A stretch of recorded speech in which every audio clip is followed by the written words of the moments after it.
Max casual game session.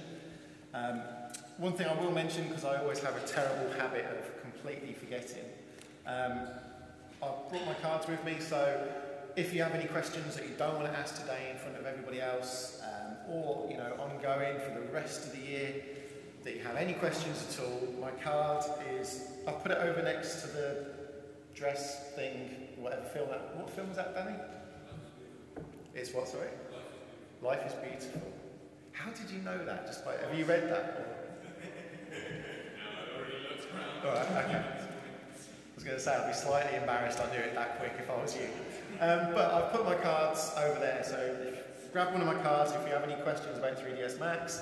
Also bear in mind, Autodesk can seem quite a big scary company from the outside.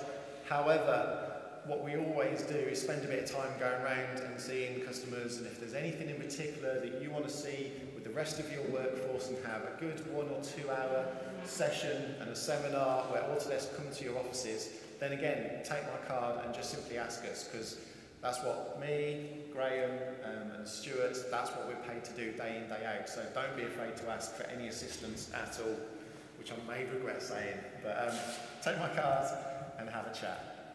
As I mentioned, one of the things I just want to highlight is it's often very difficult to get all the information that you want immediately from Autodesk, and we're doing a lot of work all of the time, and it's very easy for some of that information just to kind of pass by without you noticing.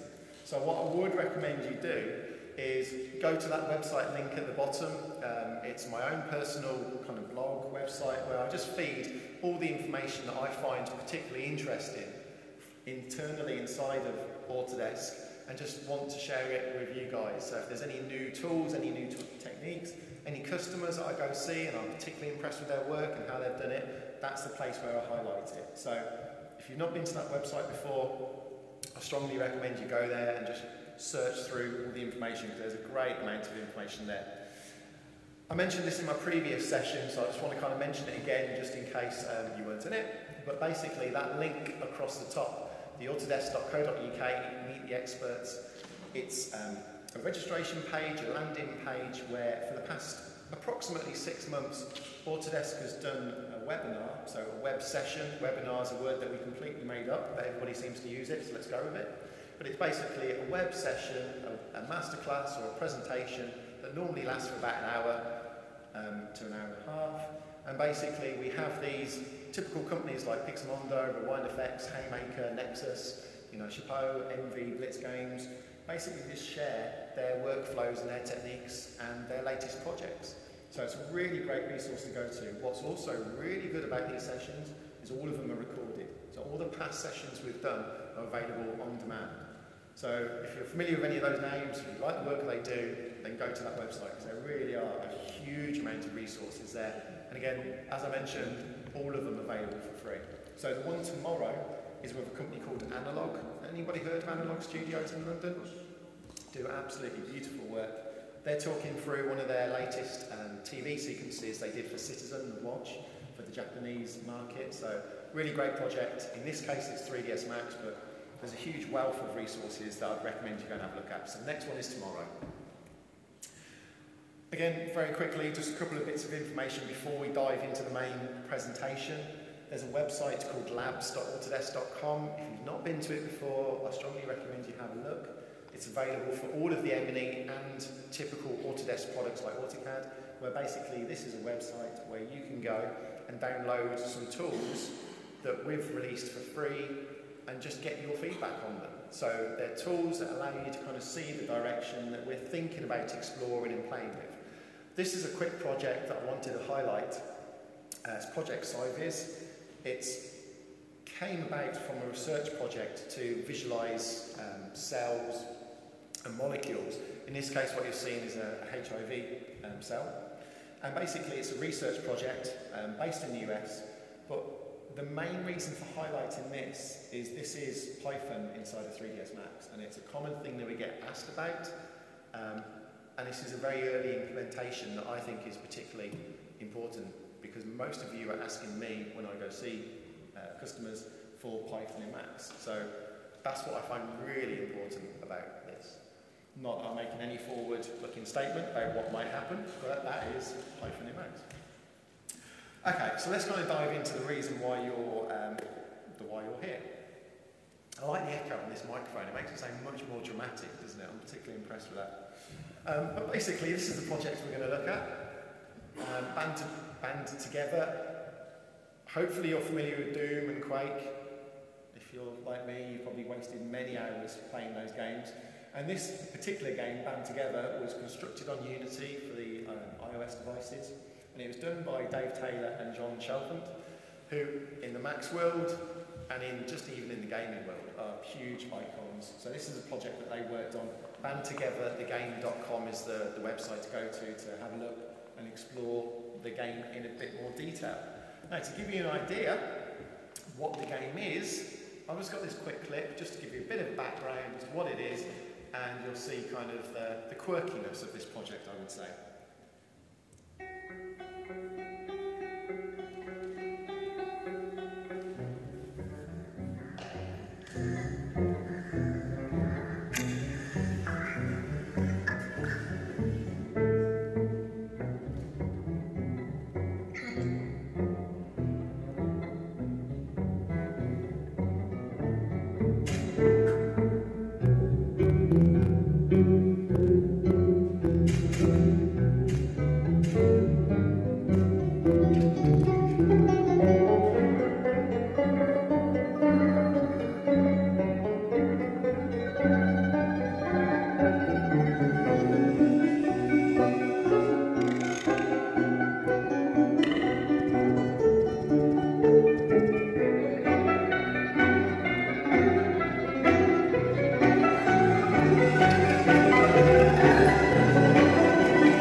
If there's one thing that you take away from this session, then it's that those pins are called thumbtacks, because I never knew that.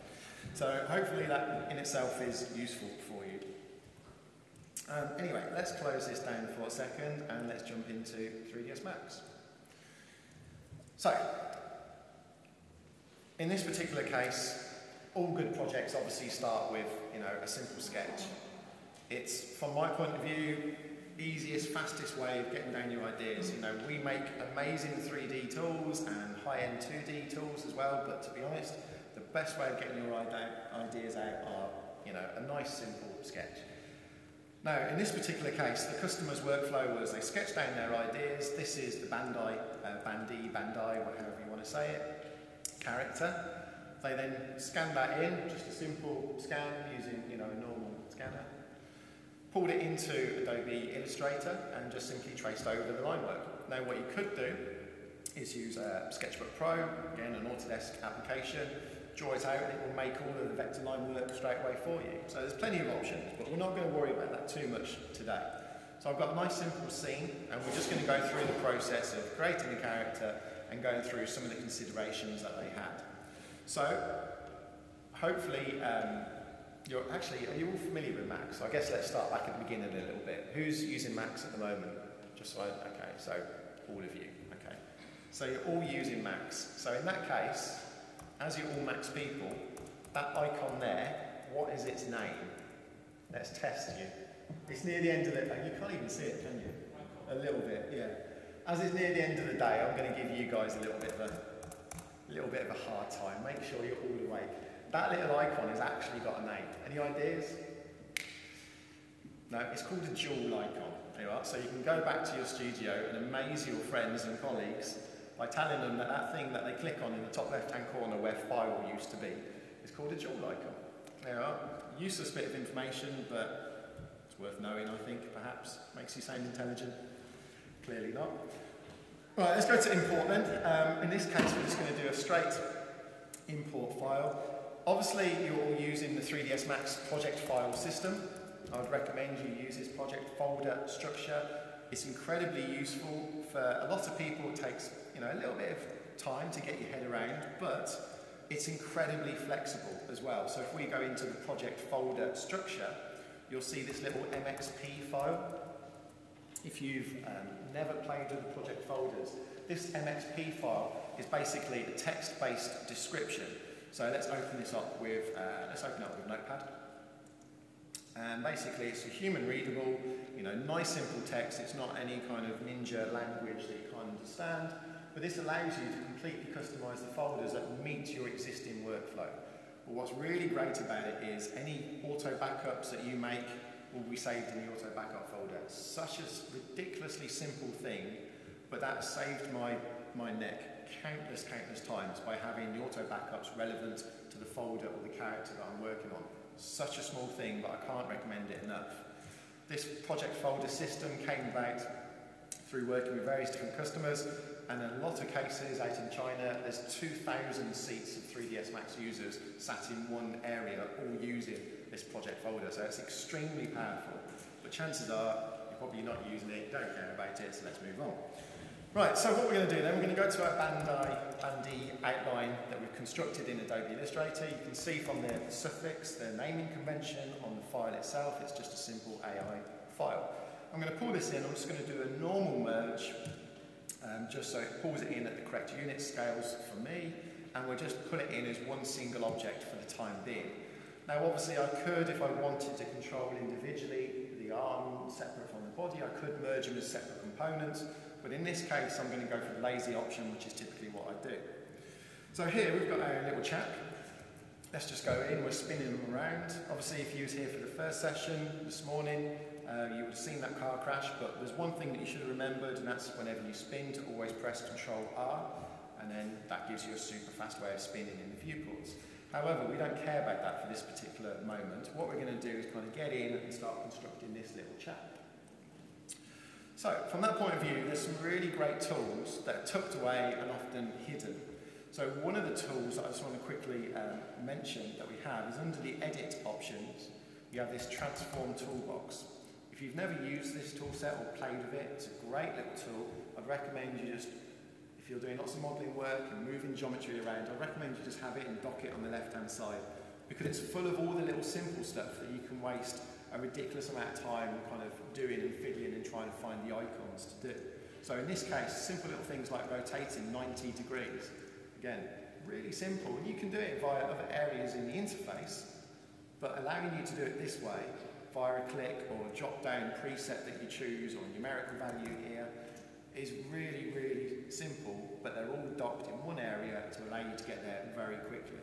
So in this case, what I'm going to do is just center my object 0, 0 coordinates, because you know if you're making characters in a game environment, typically it's best, any content you're making for a game engine, it's always best to make it 0, 0 coordinates. It keeps everything nice and happy.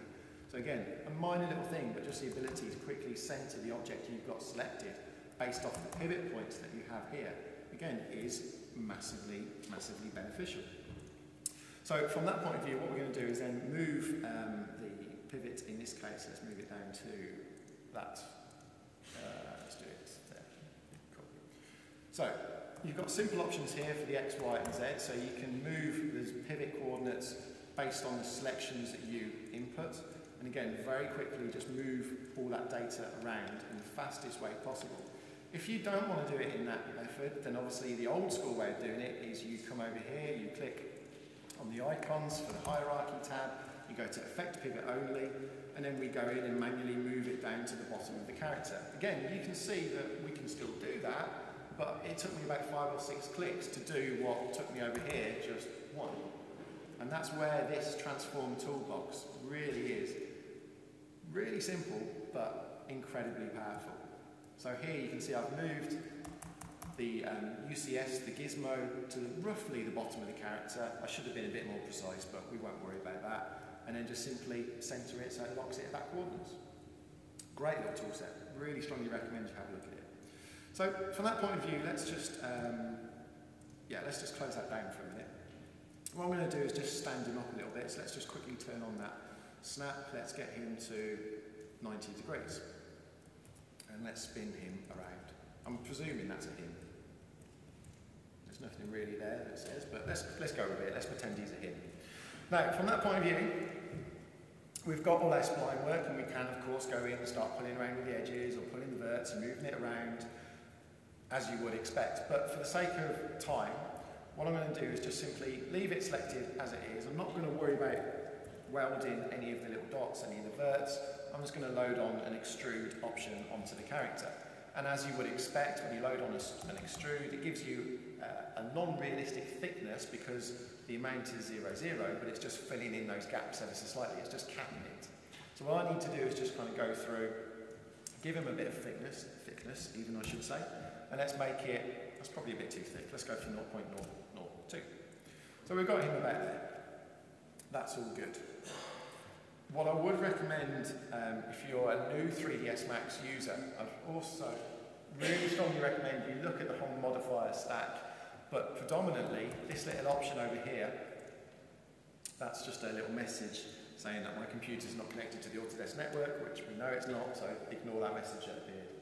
But this little option here, this configure modifier sets, if there's typically things that you're doing a lot of, like typically extrude or UVW maps or unwrapping UVWs or just applying noise modifiers or editing splines, edit polys, you know the typical things that you do a lot of. What I'd recommend you do, go in, make your own set, make your own amount of buttons you want and just simply drag and drop the modifiers, the edit poly, geometry, the qualified mesh, drag and drop them into the buttons so that then you've always got those buttons there, and rather than hunting through your modifier list, you just select the button. Again, minor little things, but they just really speed up what you're doing with 3ds Max and how you work with it. So let's turn off those buttons for a second. Now what we're going to do in this particular case is I'm going to go in and I'm just going to convert this down to an editable poly. From an Autodesk point of view, all of our development efforts moving forward and for the past 2 years have been all around edit polys or editable polys rather than edit mesh. So generally what I'd always recommend you do is try and use edit poly or editable poly more than you use edit mesh. There's going to be cases where there's a feature in edit mesh that's not in edit poly, but as a general rule of thumb, I'd strongly recommend you try and use editable poly more because you simply get better performance. So let's jump into this. What I'm going to do is just quickly select an element. So let's go for that arm there, let's select that arm there, that one there, that one there. And from there I'm just going to pull those ever so slightly forward. Because obviously I've constructed this inside of Illustrator, but I need to start building in some 3D relief data into this model. So, you know, the typical areas to start pulling forward are probably that one. Let's just pull those forward. And again, we don't have to be too precious about this at all. I'm just going to push that neck bone back ever so slightly. Let's select that one, and then pull those roughly about there. So already we've kind of got a little bit of 3D relief to our character that we're going to start pushing around. Because even though we had that nice 2D style that a lot of casual games are going for, we still want that nice 3D interaction for the end users. So in this particular case, what I'm going to do is just pull that one down, and from there, I'm just going to turn on this system up here, this graphite modelling tools. Now this is an extremely powerful tool set, however, most people I see have got this tool set turned off. And chances are, if you're using Max, you've probably got it turned off as well. Is that a fair assumption? Who's got it turned on, I should say? So 2 of you, 4 of you, okay, 5, 4.5 I guess, that's kind of it. So about 5 of you have got this turned on out of a room of, you know, 30 odd people. And it is massively powerful because there's tools up here that you can only access via this graphite ribbon interface. You can't get to them via the command panel and the modifier down the right hand side. So if you have got it turned off, there's a lot of tools that you're missing. But what's really great about this tool set is they only work with edit polys for starters, but you completely undock and you can construct and create your own. So chances are you're probably not going to use all of those settings for when you're doing object paint, but there might be 1 or 2 settings that you want. So the idea is you can go in, delete the buttons you want, make your own icons, load Max scripts into there as well, just have your own complete ribbon interface. It's extremely powerful. And one of the other things I just want to quickly mention as well, if you just Google search super ribbon, you'll find everything from the modifier in the ribbon interface. So if you don't want to use the modifier anymore on the right hand side, you don't have to. So the ribbon interface, the graphite tools across the top really are incredibly, incredibly powerful. Now what I'm going to do for a second, let's just quickly go through and let's minimise it for a second. Let's get rid of that command panel. So we extend out the graphite interface on this kind of low-res projector as much as possible. Now typically what I'm going to do over here is I'm going to go for the bevel options, just a standard thing, spend a huge amount of time doing it in Max, but whenever I choose an option like this, and again if you was here for the previous kind of couple of sessions, you'll know that if you see the drop down arrow, you're supposed to click on it because that's the cool stuff. So if I click on that option, you've got all your bevel settings, or what you can do is hold down the shift key, click on just the icon and it loads up the setting values anyway. So now, not quite what I expected, but there is a reason for that. So now, let's just reduce that ever so slightly and reduce that value because it's picking up my previous defaults from a second ago. What this allows me to do is have a system, a floating interface system that we call the caddy interface. And this is what we're seeing here, this nice floating UI system. So again, if you don't want all of this tabbed-based system, the ribbon interface open all of the time, this caddy system will be undockable. Now inside of Autodesk, believe it or not, there is a reason why we do everything inside of Max and implement options like this. There is a reason why we want to, let's just quickly undo that. There is a reason why we want to go in there and have this caddy system. How's that? There is a reason why we implement the caddy system, and it's purely to get you to that interface as quick as possible. So that interface there is a way of telling Autodesk that you just lost your work and you don't like them. So let's just quickly fire up Max again. But in all seriousness, that window that appeared, if you do get it, fill in the details. Even if you don't put your email address, I'd recommend you send in that data because it sends a small little text-based description, a log of information that says what you did, and if you constantly get crashes, then somebody from Autodesk will phone you up and tell you or ask you what you're doing to make it crash. This is where all of our hotfixes and service packs come from. So, what I'm going to do though, get it back to that stage extremely quickly. So let's just quickly go in, I'm going to pull that in and let's just quickly import in that AI file. Let's just merge it, single object, select the chap, and let's just quickly rotate him. I'm not going to worry about positioning him in exactly the 0, 0 coordinates. In this particular case it doesn't matter. Let's just quickly turn that on just so I don't mess it up when I rotate him.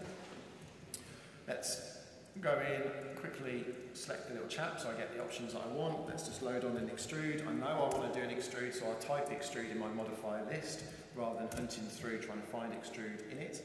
In this particular case, we ignore the fact that the body and the arms we've moved forward. We'll just quickly jump onto this little chap here. Let's do it slightly differently this time. Let's go for an edit poly rather than what I did a second ago where I converted it. Same principle, but different way of doing the same thing. Let's pull his eyes forward, let's just go in, select that little chap there, select that chap there, turn on the graphite interface again, and then we're back to where we were. He says, hopefully. So, what we're going to do then, hit that eye, go back into our modelling tools, and then over here under the, there we go, under the polygon tools, we've got the bevel settings. So, as I was saying a minute or so ago, the reason why we made this caddy interface to be floating directly in your viewport is for a very simple reason. And that's basically, when you're doing work like this, editing and just beveling that piece of geometry, the last thing you want to do is be moving your mouse all over the screen to get to those settings and get to those options. It sounds like such a simple thing, but just from editing your geometry, moving there, making the changes and moving back, just means that you're not wasting your days just moving around the interface. Again, it sounds like a really basic thing, but it is these basic things that just make you more efficient and speed up your workflow. So, one of the reasons why, though, I use this caddy system is when I'm doing things like this, just for repeated beveling. So let's just increase that option just a little bit. Let's go for 0.1, and let's just pull that forward a little bit. Actually, let's do a -0.1, and let's just decrease that down just a little bit there, or I could use the spinners, the arrows, just to pull that in and pull that out a little bit.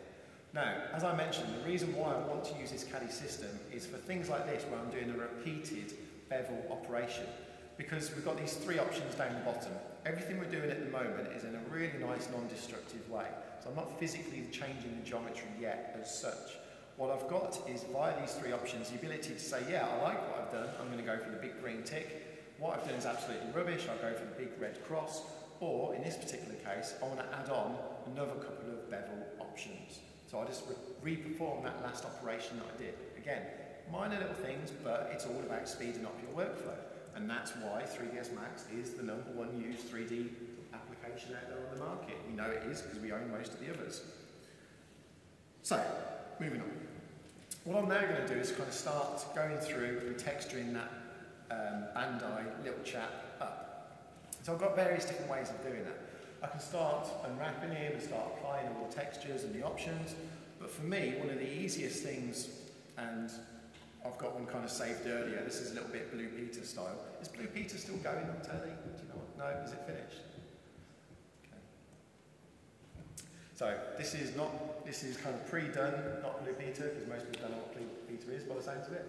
But we're going to use this character and we're going to start going through and texturing it up. Now, of course, I can spend a bit of time and wrap him, but I don't really have time for that, particularly not for these types of social casual games where you have to get them churned out incredibly quickly. It's all about getting that game out as fast as possible. So what I'm actually going to do is go through, I'm going to bring up my material editor. So let's just bring on the material editor. In this case, I'm going to go for the Slate node-based material editor. It really doesn't matter which one you go for. You can go for the compact, the old legacy material editor. Personally, I will always use the Slate-based, node-based editor because it's super powerful. There's 3 shortcuts that I'd recommend you know. I'm going to maximize it full screen. It's designed for a second monitor. It's designed to be as big as possible. But if you're struggling for resolution, as I definitely am here, there's 3 shortcuts that are worth knowing. O for open, P for parameters, N for navigator, and it just simply toggles on and off those options to give you the workspace as big as possible. Again, minor little things, but just to make you much faster inside of Slate. Who's using the node-based Slate editor at the moment? Okay, who's using the compact, the previous legacy? Okay, so most of you are using that tool. When you come to the Slate editor for the first time, there's a box off screen, so let's just kind of pull it up a little bit over here, that's really, really important. This little box in the bottom left-hand corner is an icon, it's a button. Basically, this tells you down here what is happening inside of the Slate editor. So if things are going slow, because you can have as many swatches and as many materials and maps as you want. With the old one, you've got your 32 maximum. With this, you have as many as you want. And what's important about the materials is they are physical renders. You are performing render tasks when you look at your materials. This down here will tell you what's happening in the Slate. So if things are going slow, look down the bottom left-hand corner and it will tell you what it's doing. Chances are it's rendering your 2,000 materials that you've got. Okay? If you are experiencing any slowdowns, let's say you're using V-Ray RT for instance, you're using your graphics card to do rendering, you're doing some production shots for the final kind of concept work. So you're using V-Ray RT, you're using your graphics card to render, you're using your graphics card to show your viewports as well, and you're using your graphics card to do the rendering in your material. You can see your graphics card is doing a lot of work. By clicking on that icon, it turns off the global rendering and just gives you selective rendering on the node that you're working on. There is a lot of features like that we could talk for about 5 hours on just this material editor. It's extremely powerful, but we don't have time. So what I'm going to do first off is I'm just going to go in, and I'm not going to start with a material. I'm going to go through and start with just a map. Now I'm going to go for a substance map. Okay, now substance, actually who's heard of substance maps? Made by Algorithmic. So actually who's using them as well out of those people that you're using them? Yeah, a little bit? Okay. Who's never heard of substance materials? Cool. So substance materials and maps you actually have inside of Maya, you have inside of 3ds Max. They are a third-party tool, but we give you 80, I think, in its current release in 2013, for free.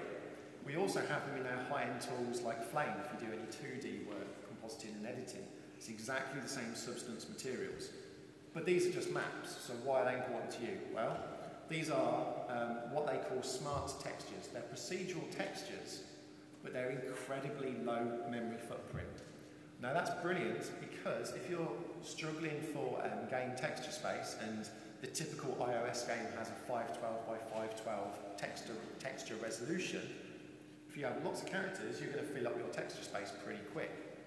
What's great about substance textures is they are a pure text-based description. It's just a text file. So a 2000, for instance, pixel render material in text is only 2 kilobytes of information. It's incredibly, incredibly efficient. So if you've never used substance textures in Macs, strongly recommend you have a look at them. You'll see why they're powerful in a second. But I'd also recommend you have a look at the company that makes them, the third-party company, Algorithmic, French-based company. They do some amazing extra tools as well. So if you're doing bitmap to material, I think it is, it's around about 60 to 100 euros. But it will build you normal maps, it will build you procedural textures from any photos you take. It's absolutely incredible. If I was back in production, I would absolutely be using their tools. It's superb. Anyway, as I said, we're going to use a substance map, not a material in this particular case. And what we're going to do is just go through the normal workflow. We've got at the top of our list, and we always put everything in order for a reason, the global substance settings. This will describe what all of your substance materials are doing inside your scene. So if you want them to be 1024 textures, what resolution you want them to be previewed in your viewport to give your viewport the fastest time possible. Now in this particular case, we're going to miss out that stage. I'm going to go into the load substance. Now what's great about this is it will straight away take you to the 3ds Max folder structure that you would expect from Max itself, on the normal installation, but it's split into 2 main categories. You've got your noises.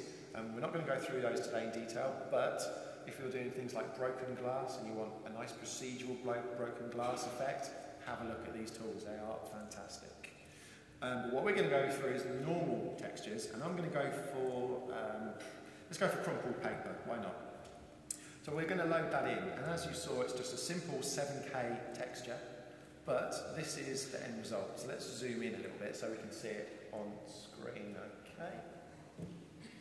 And this works like you would expect any procedural 3ds Max texture to work. So I'm just going to go through. I'm not quite happy with the way that that's looking for this particular character. So I'm just going to go through and give it a slightly different random seed. And as you would expect with a procedural texture, it all completely changes. Maybe we want that texture to be a little bit more, or a little bit less, I should say, crumpled. So we don't want quite that relief effect. So we can dial up and down those values. We can add in more dirt or less dirt. And there's ground textures, leaf textures, grass textures, all done in this substance material editor. It's incredibly powerful. Now again, it is a procedural texture. So if I want to quickly change the colour of that paper, let's just kind of make it a little bit more along the lines that I would expect on that projector. So let's say OK. It's all done on the fly.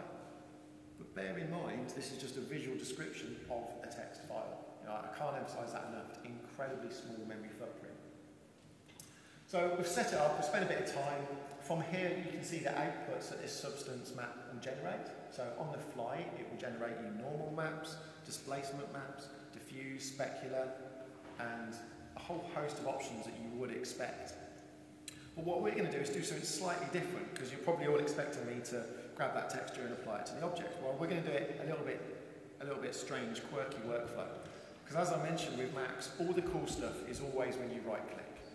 So, in this case, I'm going to render a substance text description, but I'm going to turn it into a map. So all I do is, just go back, sorry, I'll go back, right click on the option, and I'll just go in and say render map. So that's now going to take this substance texture and make it into a physical image. Quite a nifty little workflow. And from here, I'm just going to leave it as a single frame. Let's go for a 1024 by 1024 square resolution, and let's just quickly render that off. So now what this gives me, if I just pull that across, is a nice reference map to be working with. Because I want to add a bit of detail into this character, but I don't want to use it just as it is here. So what I'm going to do is go through up to my tools options, and I'm very much a Photoshop user. You know, I've used Photoshop for many years. I understand how it works. I understand its kind of quirks and its benefits and advantages. So I want to do that, but I don't want to keep jumping outside of 3ds Max and wasting all my time swapping between applications and filling up all the RAM on this machine and just slowing everything down. So I'm going to use a tool set inside of Max, the viewport canvas. When we implemented this in the first round, it was good, it wasn't brilliant. It couldn't handle huge texture sizes. So if you tried this in the very first implementation, you probably had mixed results. I would really strongly recommend you go through and kind of have a look at this tool set now and see what's been done to it, because it is incredibly powerful. I'm not going to have time to go through all these options, but you can see there's a lot of options there. And if you're using a Wacom stylus pen or tablet device, it will link in directly to this interface and allow you to behave like you would expect inside of Photoshop, but inside of Max. So let's kind of have a look at how that works now. And in this particular case, what I'm going to do is go through and go into my paint options, and I'm going to assign a standard material. So I'm just going to let Max set everything up for me. I'm going to start working on all of the map options that you would expect, the ambient, the diffuse, specular, and so on. In this case, let's just go for the standard diffuse, and I'm going to go for my 1024 preset. Realistically, if this was a casual game, I'm probably going to go 512. We then have to give it a naming convention, so let's just go through and assign it as a texture, because all the time we're doing this, it's going to make a texture for me. So let's give it a bluegfx. And I know I want a PNG file, so I'm not going to hunt through my list of my formats. I'm just going to type .png and it will construct all the relevant options for me. So from there, we choose what bit level and what colour range we want to work with, and if we want to work with an alpha channel. Often if you're doing this from a fresh and not doing the workflow we're doing here, you probably want to give it an immediate base colour. So this swatch here will just flood fill that object for you. I'm going to leave that empty for a second, and of course we can paint on different multi-channels as you would expect. So as soon as I do that, we get this really nice floating window. Let's kind of get that over here so we can see that a little bit easier. And what's great about this way of working is you're now working in a Photoshop layer-based way. And at any point I can kick this over to Photoshop and all these layers will be preserved with all their blending modes and their opacity levels. So in this case I've got my layer 1. Obviously, as you would expect inside of Photoshop, you've got your hide, freeze, all the options that you would expect, and brightness, contrast, and so on. In this case, I'm just going to go in and start painting directly onto my object. So, I've got my shortcut keys, so let's go through. Control-Alt will do the hardness of the edge, so if we want it to be, let's make that a bit bigger so we can kind of see it on the screen a little bit easier. So, Control-Alt will do the hardness of the edges directly on the screen. Your Shift key and Control key will do the brush radius size, and Shift and Alt I think does the opacity, the strength of that brush. If you're using a Wacom, as I said, all that will be done interactively whilst you're using that brush. So let's scale that down just a little bit, and what I want is kind of to paint in a little bit of a darkening around the edge of his head. Obviously you're going to spend way more time and make it look way more pretty, shiny than I just did. But it is a layer-based system, so I can go in there and say, well, I'll turn that off, or I want that layer to sit on top of another layer, because what we're going to do now is go through, we're going to go for the clone options. I'm going to hold down the Alt key, so to sample, and actually let me check one option before I do that. Yeah, so this is a real important option I just want to highlight. So I'm going to use my clone tool, exact same icons that you would expect from the Photoshop Adobe workflow. But this time I'm going to use clone from screen. So I could clone directly from a layer or from an object or from multiple objects, but I'm going to go for the entire screen. So if you've got any reference photography footage that you want to bring in, which is exactly what we're doing here, you just Alt pick that area of that map, 5 minutes ago, and then from there, let's increase the size of the brush. It's now sampling from that object. If I go over here and get it close to the screen itself, if I go too far over to the left, you'll see it starts sampling the interface of Max. Hopefully that kind of highlights to you just how powerful this toolset is. If you have multiple images loaded up on the side of the screen, just select and start using them as reference photography. So from there, let's kind of start going in, just very quickly rough that out. Because again, you know, I could have set up that texture inside of Photoshop and manually constructed it, but to be honest, I'm just going to let Substance do it for me. So let's pull that layer across. Obviously I painted on the circle, the edging, so it's kind of painted over the top. We won't worry about that. What I'm going to do is go back to my paint tools, and this time I'm going to go through and use a mask, and it ships with some default example masks, or you can load in your own if you want to. And what's great about this is if I want to start then adding in some of these extra little kind of dirt or splodges with masks and with the way of working that you would expect to work in Photoshop, you've got all that functionality straight away there as well. And of course you've also got colour dodge, colour burn, move, rotate, scale, everything else. One area that I'm going to desperately run out of time to not be able to show you, but what I want to absolutely highlight to you, is select the layers you want, and if you go up to layer itself, you can go through and add a reveal all layer mask, so you can add and paint your own alpha channels directly onto layers. And as I mentioned, I am massively going to run out of time for this, but yeah, okay. So from here, once you come out of the tool set, you exit this interface, this viewport canvas tool set, you have various choices. The one that you probably want to be your best friend is save as PSD, and then it will make a Photoshop file, because obviously everything we've been doing at the moment has been, has been on a PNG file, which of course has no layers, but we can save this down as a full PSD file, which then gets put onto that object as well. I can then pass that PSD file on the network, pass it over to the studio manager, he can mark it up, add new layers in Photoshop, and that will be dynamically linked to what I'm doing on screen, and it will update on screen. So again, really great little workflow if you're in the studio environment and doing lots of painting like this. One area that I am definitely not going to have time for, because I want to get on to some other things, but if you go down to rendering, with, let's just quickly select that little chap, select his eye. A nice workflow if you want to build a mask is go into the element, select the object you want, go down to the rendering tab, and go across to render surface map. In your own time, have a look at this selection to bitmap option, because that will build you a flattened UV space with just those faces selected, and it will build you the mask that's relevant. So if you're struggling to get the edge of the eye painted in exactly the right place, just let the geometry build the map for you. Again, incredibly powerful little workflows. Okay, so let's go and move on then.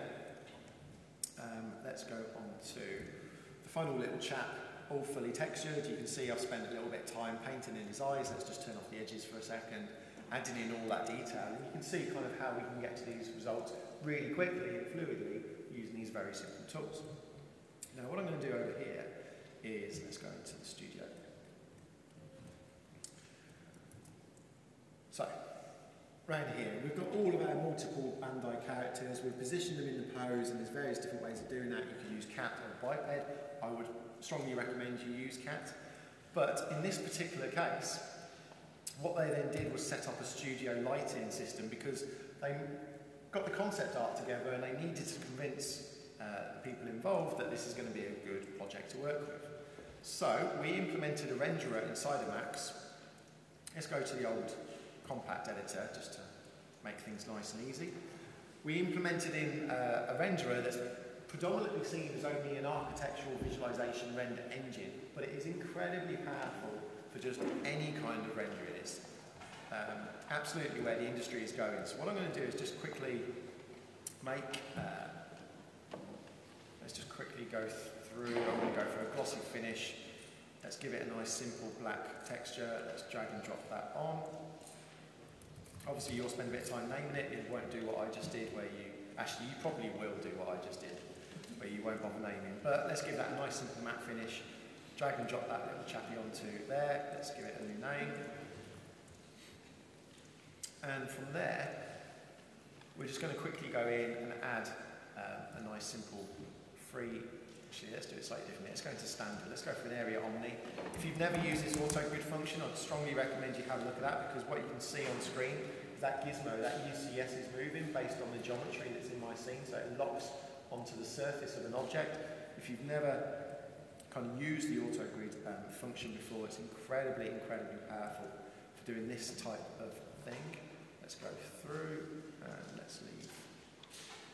Let's just come out of that mode ever so slightly. Let's just move that up. so it's out of the scene. And when you're in a game environment, you probably don't have time to go through and set up all the lighting values. So the easiest way is just dropping in this case, mental rate area on the light. And what we're going to do is just go through and specify the intensity and colour and saturation that we want. But from my point of view, I don't really understand too much how the settings work inside the Max from a rendering point of view. So rather than me doing lots and lots of test renders, I'm going to go through and bring up my environment and effects options and cut down on all that guesswork by just doing a quick render preview. And that will basically do a render of the geometry and of the scene, but then it will allow me to come in and explore kind of what all of these values are doing interactively. So this is now a full kind of interactive render rather than that horrible process where you change a setting, do a render, change another setting, do a render, and wait 15 minutes before you get your results. So what I'm going to do is just kind of increase that value there. Let's just increase the colour saturation. Let's increase that vignette a little bit, and let's pull up the shadows, the midtones, and get that highlight working just a little bit more. From there, one of the nice things about this is, as a render engine, again, I'm not a mental ray expert, I don't understand what all of the options are, but what I do know is if I want an image to be created in 1 minute and no seconds, then under my render tab, I'm just going to tell it to do something in 1 minute and no seconds. And then under the hood, 3ds Max will set up all of the settings for you, and in this particular case, it's using my graphics card to do the rendering. If you've been to any of the other sessions going on today, you'll know that this is certainly where the industry is heading to get the graphics card to do the rendering work, purely because graphics cards are much more efficient at doing these types of memory-intensive calculations and processes are. So, to get these kind of production results really quickly, really fast, is a great way of working. We're going to cancel that for a second, because I know Ravi wants me to finish, so I better stop. But from there, all we do is just take that file, do a quick FBX, drop it into Unity. Hopefully you've seen the Unity sessions where you've seen how easy it is to get data from Max, from Maya, from any of our tools that are using FBX, drag and drop it straight into Unity and have a game that you've made. So on that note, really should wrap up. So thanks very much for your time, thanks for listening. I hope it's been useful. And as I mentioned, my cards from Autodesk point of view are on the side. If you do want us to come in and see you at any point, take my cards and have a conversation after this session has gone on. Any questions for Jamie before we finish? Cool. Thank you very much, Jamie.